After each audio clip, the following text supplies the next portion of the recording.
1971 के युद्ध के आखिरी दिनों में भारतीय वायुसेना के विमान दुश्मन के इलाके में मिशन पर जा रहे थे। ऐसे ही एक मिशन में एक भारतीय फाइटर जेट पर गोली लग जाती है।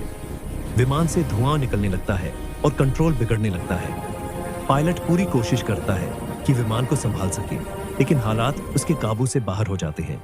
आखिरकार वह पैराशूट से कूदने का फैसला करता है।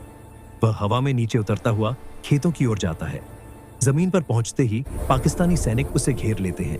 कुछ ही समय में उसे पकड़ लिया जाता है। इसी तरह 2 और भारतीय पायलट भी अलग अलग जगहों पर पकड़े जाते हैं। तीनों को कैदी बनाकर एक जगह लाया जाता है। रात के समय उन्हें सैन्य ट्रक में बैठाया जाता है। ट्रक उन्हें रावलपिंडी के पास बने जेल कैंप में ले जाता है। जेल के चारों तरफ ऊंची दीवारें और तार होते हैं। चारों ओर पहरेदार घूमते रहते हैं।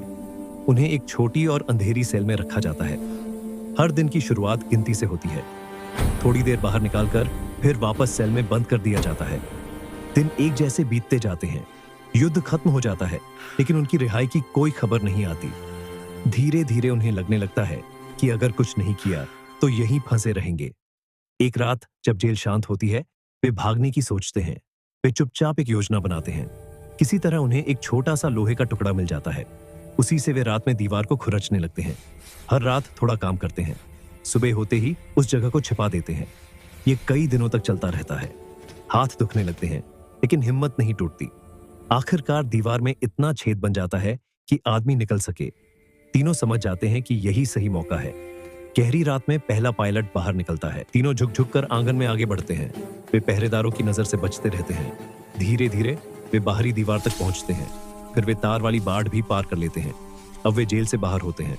वे खुली हवा में पहली बार चैन की सांस लेते हैं, लेकिन खतरा अभी खत्म नहीं हुआ होता।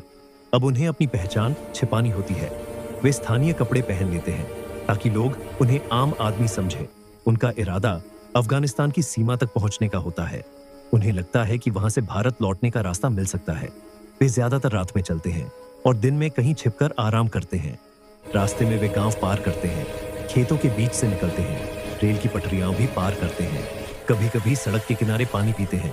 थकान बहुत होती है, पैरों में दर्द होने लगता है, फिर भी वे चलते रहते हैं। हर छोटी आवाज पर वे चौंक जाते हैं। उन्हें लगता है कोई उनका पीछा कर रहा है। कई बार वे झाड़ियों में छिप जाते हैं। एक रात दूर से पुलिस की गाड़ी की लाइट दिखाई देती है। वे तुरंत छिपने की कोशिश करते हैं, लेकिन इस बार किस्मत उनका साथ नहीं देती। पुलिस उन्हें पकड़ लेती है। फिर से उन्हें कैदी बना लिया जाता है। उन्हें वापस उसी जेल में भेज दिया जाता है। वापस सेल में आकर उन्हें दुख तो होता है, लेकिन इस बात का सुकून भी होता है कि उन्होंने कोशिश की। दिन फिर से धीरे धीरे बीतने लगते हैं। वे दीवार पर निशान बनाकर दिन गिनते रहते हैं।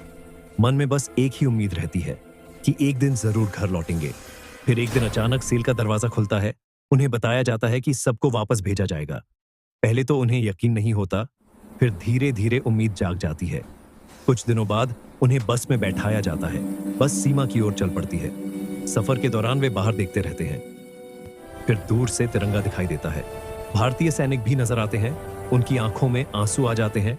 जैसे ही वे सीमा पार करते हैं, अपने देश के लोग उनका स्वागत करते हैं। उस पल उन्हें लगता है कि सारी तकलीफ खत्म हो गई। वे समझ जाते हैं कि हिम्मत कभी बेकार नहीं जाती। ये कहानी हमें सिखाती है कि कोशिश करते रहना चाहिए, क्योंकि रास्ता हमेशा निकल आता है। और यही वजह है कि इन 3 पायलटों की कहानी आज भी हमें हिम्मत देती है।